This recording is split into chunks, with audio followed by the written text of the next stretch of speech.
When my daughter loses her temper, my next-door neighbor accidentally loses a limb. My next-door neighbor Klaus was what you would call a character. He was born without eyebrows, had a pet rock farm, and had a snake with his mother's face tattooed on his neck. He was harmless enough though, a bit on the odd side, sure, but we're all a bit eccentric when you think about it. I for one can't go a day without rearranging my dresser. Doesn't matter how tidy it is, or what system I'm using, or how neatly it is all folded. I simply have to tear into that sucker and do it all over again. Klaus' family were German immigrants, or was it Dutch, Belgian, Moroccan, European at least. They're all basically the same country over there anyway. They'd lived here since long before we ever moved in, but now there was only Klaus left. No wonder he lost it a little. I always thought, being alone for so long, knowing your family is more or less extinct. He seemed rather flustered when he first met us, but I always figured he was just very self-conscious, you know, because of the missing arm. Lost it in a tractor accident apparently. A very peculiar man indeed. Then there was my daughter. Ambrosia was 5 years old when I started noticing her eccentricity. She'd stubbed her toe on a chair. We've all been there, and I was taken aback by the ferocity of her anger. She'd cry, sure, but she'd also throw furniture around herself in a wild frenzy. Larry, my husband, her father, tried to calm her down, but his noodle spaghetti arms were never built for manual labor, I'm afraid. In the end we resorted to locking her in her room, waiting out the proverbial storm. The next day Larry was out trimming our rose bushes, his spindly stick-figure arm struggling under the weight of the gardening shears, when Klaus approached him, blood dripping from the bandages around his remaining hand. What happened to your hand? I imagine Larry asking. Pet rock bit me. I imagine Klaus answering. Larry wasn't one for investigative questioning, so I suppose the conversation ended with him commenting on the weather. Klaus seemed pretty out of it, though, Larry noticed, even more so than usual. He kept asking about Ambrosia, how she was doing, how she was feeling, and it rubbed my Larry in all the wrong ways. A few weeks later Ambrosia cut herself on a pair of scissors. Nothing serious or anything, just a little nick on her thumb, but it was enough to send her screaming into one of her explosive tantrums. Larry didn't know what to do. Big surprise, so I ended up having to physically constrain her by more or less sitting on her. I could see bluish serpentine veins protruding from her forehead as she clawed at the floor hysterically, and at that point I was mere seconds away from just calling a priest. The ambulance arrived. Half an hour later, Ambrosia had calmed down at that point, and we all peered out from behind the curtains curiously as they carried Klaus away. I don't know what was said, or what had happened exactly, but I noticed the paramedics exchanging worried glances. It was Larry who saw it. You can say a lot of things about my Larry, but he's nothing if not very selectively perceptive. Where's his foot? He asked rhetorically. It was rhetorical because there wasn't a foot. Klaus came back a week later, limping around on crutches. His foot was still nowhere to be seen, Larry astutely observed, but Klaus seemed to be in good spirits considering the circumstances. In fact, he didn't mention the missing limb at all, just kept asking about Ambrosia, and how she was doing, and if she'd had a good week. I found the line of questioning quite absurd, bordering on outright creepy, but decided it'd be better to just let it go. He was probably still in shock or something. Ambrosia liked Klaus, but I don't think Klaus liked her back. I chalked it up to him being who he was, an eccentric oddball, and the fact that he was unimaginably awkward. Maybe he hadn't been around children that much. He never allowed her on his property, but at the same time he wasn't being a dick about it. He'd just gently remind us to keep our lithe offspring on our side of the fence, as he'd put it. The third time Ambrosia blew up was a bad one, for all the people involved. It was about a month after the foot incident, and we'd all slowly started getting back to normal again, when she decided to investigate her father's razor. Kids do that, you know. Monkey see, monkey do. Anyway, she cut her face up pretty bad, and there was a lot of blood everywhere. The bathroom looked like something out of a horror movie or something, and poor Larry ran around in panic like a headless chicken when we heard the screams. I managed to get her out of there by dragging her by her feet, but that wasn't the end of it. Her anger was relentless. and she swung the razor around in a crazed frenzy, cutting both me and Larry in the arm and neck respectively, before I was able to subdue her and take the razor blade away. Mere seconds after I calmed her down though, we heard the horrid, blood-curdling shrieks coming from next door. You know, up until that point I hadn't been able to connect the dots. I mean, how could I? It's not something you do, not a conclusion you just automatically jump to. But seeing poor Klaus crawl out the front door like a disfigured caterpillar, his remaining arm no longer remaining, I don't know. My mind just instantly went there. Is this because of Ambrosia? Larry called the paramedics in between, slipping around in a mixture of ours and Ambrosia's blood, his hysterical high-pitched voice causing some amount of confusion on the other end. Eventually I just had to grab the phone, give them our address, and run out to the hemorrhaging Klaus, wrapping whatever I could find around the stump of his arm to stop the blood flow. Miraculously enough he survived, but I still can't remember how we pulled it off. All I remember is what he whispered to me in between those tormented sobs. Please, keep her happy while I'm away. It's such a strange thing to say, isn't it? There he was, bleeding to death, and all he could focus on was Ambrosia. I spent quite a few sleepless nights pondering what he meant by it. Why did he care? Did he know that it was Ambrosia who caused it? I wasn't sure myself, of course, because it was such a ridiculous, outlandish thought. But you didn't see her face when she went all berserk. It wasn't pretty. It was demonic. I heeded his advice though, and kept a watchful eye on Ambrosia for the next couple of weeks, until Klaus was let out from the hospital. It was a strange sight to behold, an unarmed, one-legged man hopping around, no one around to help him get into his locked house. I had to convince Larry to go help him out, and after a brief argument involving me pointing out several missing key characteristics of his personality, he humbly agreed. When he came back he had this look on his face, disbelief, I suppose. He sauntered into the living room, gaze kept steadily at the floor, sighing deeply. What's going on, Larry? I asked. He wants us to move, Larry said, shuffling around nervously. Says it's for our own safety. What?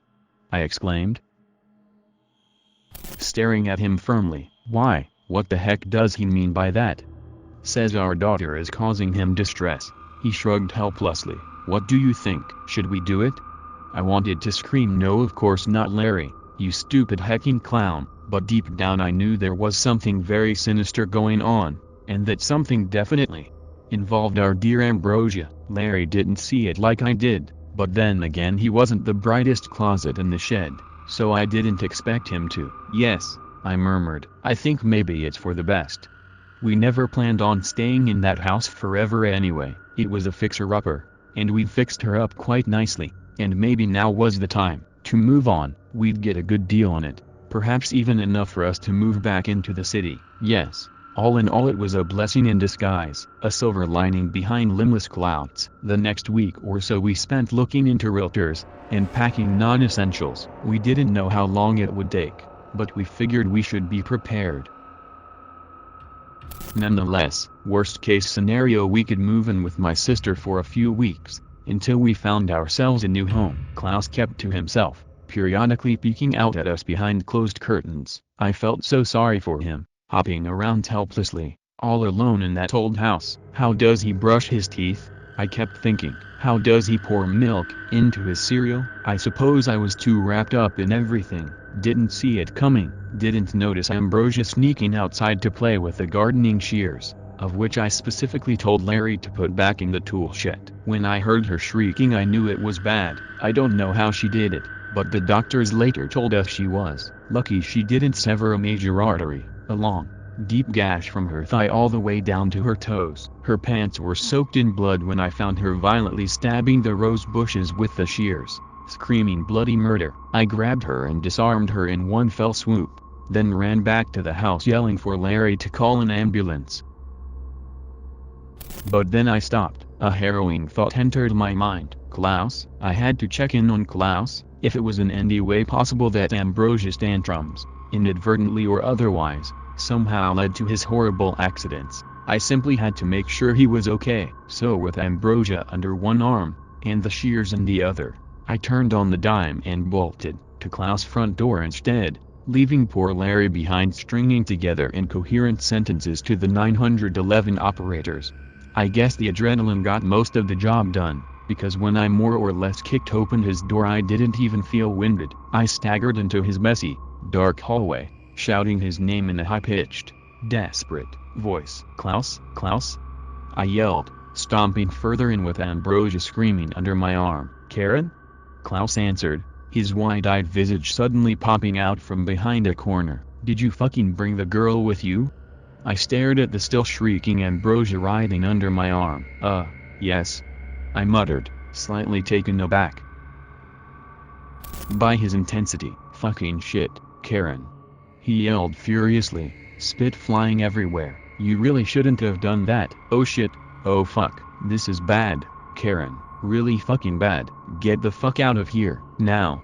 He disappeared behind the corner again, but I could hear him descending steadily down some stairs, the ominous sounds of continuous, one-legged hopping slowly fading the further down he went. I didn't know what to do, so I did the only neighborly thing I could think of. I followed him down there. He was getting my help whether he wanted it or not. Ambrosia was practically foaming at the mouth at this point, and I was having a hard time holding on to her as I found myself stumbling down some crude wooden steps at the end of another hallway. A faint, flickering light from below, and the barely audible echo of Klaus hopping, were the only things guiding my rapid descent, and I still consider it something of a miracle that I even got down those stairs in one piece. A dark corridor met me once I reached the bottom, and I hustled onwards without thinking twice. Ambrosia had calmed down some, but as we rounded the corner leading up to Klaus, I made the grave mistake of bumping her head into the cold brick wall, causing her to erupt into one of her unpredictable frenzies once more. I caught a glimpse of Klaus sitting at the end of the corridor, his bloodshot, tear-filled eyes expressing nothing but utter fear and shock. "No!" he screamed at the top of his lungs. "Get her out of here. I can't hold her back." "What are you talking about?" I yelled back, desperately trying to muffle Ambrosia's hysterical wails. I didn't see her at first, but as Klaus scrambled to his foot clumsily, I noticed something behind him, a shape, I suppose, or an amorphous mass of several shapes to be more precise. "She can't fucking stand kids," he screamed. "Get her out so I can put her back to sleep." A face emerged from the formless mass behind him, a distorted and monstrous parody of female features, mouth agape in a horrible, sickening pose. I froze, paralyzed by the utter shock of what I was seeing, and I even think Ambrosia shut up for a brief second or two. "What?" I muttered. "What the heck is that?" "Get out!" Klaus yelled, still facing Ambrosia and me. "Get out before it's too late." I suppose it was too late, because moments later the corridor was filled with his tormented screams as the horrible face lunged forward, violently biting down on his remaining foot with ferocious force, immediately sending him face down on the floor. "No, mother, please!" Klaus shrieked hysterically, blood squirting from the wound, painting the dull brick walls in a crimson red. But she didn't stop, not even for a second, just kept chomping down on the poor, helpless Klaus. I wish I could tell you that I did something, anything, but as the full shape of that repulsive horror slowly revealed herself, I stumbled back, Ambrosia in arm, edging into the wall on the opposite side. The gruesome head was on one end of an impossibly long intestinal tract, the abhorrent, grayish serpentine figure ending in an enormous bulbous sac, more than likely functioning as a stomach. Grotesque blackish veins pulsated rhythmically on the being's hideous, leathery skin, and it was almost completely covered in deep fissures, like open, gangrenous wounds. Klaus kept screaming for minutes, until his head finally disappeared into the impossible depths of the gaping mouth, and I could hear a sickening crunch as she cracked him open, chunks of brain and bones and flesh dripping down on the floor. "What on earth is going on here?" Larry suddenly queried, his awkward appearance the last thing I'd expect to see down there. He adjusted his ridiculously overpriced spectacles and squinted down the corridor confusedly. "Hold Ambrosia!" I yelled, throwing him our darling little girl. Larry fumbled to catch her, and somehow managed to grab hold of her before she tumbled to the floor. I gripped onto the gardening shears with both hands, and ran down the corridor howling like A banshee. I must have taken the creature by surprise, because she didn't even flinch as I brutally stabbed her through a revolting, bulging eye. The whole of her utterly disgusting body fell to the floor like a limp sack of flour, spasming violently for minutes. And then nothing but silence, and the sound of poor Larry, whimpering, and Ambrosia trying to comfort him. "I think," Larry murmured in between pathetic sobs, "I think we have to move now." Larry was right, of course. We couldn't stay there after what had happened. But we also knew that the value of our house would drop drastically because of the rather unusual demise of our beloved neighbor, and the subsequent investigation into the bizarre existence of his serpentine maternal figure. So that's why we decided to cover the whole thing up. We cleaned up the house as best we could, and buried the bodies in the backyard. It was the best course of action, all things considered. And in the end everything worked out great for our little family. We sold the house above asking price, found ourselves a new home a few weeks later, and truth be told, we've never been happier. Our new neighbor is an oddball though. I guess we attract those. Or maybe it's the other way around. Regardless, Bertrand, our next door neighbor, plays the violin. I guess that's a job, or rather, I should say he played the violin. There was a mishap, you see. An accident, just a few weeks after we moved in. Can't play the violin with only one arm, I'm afraid.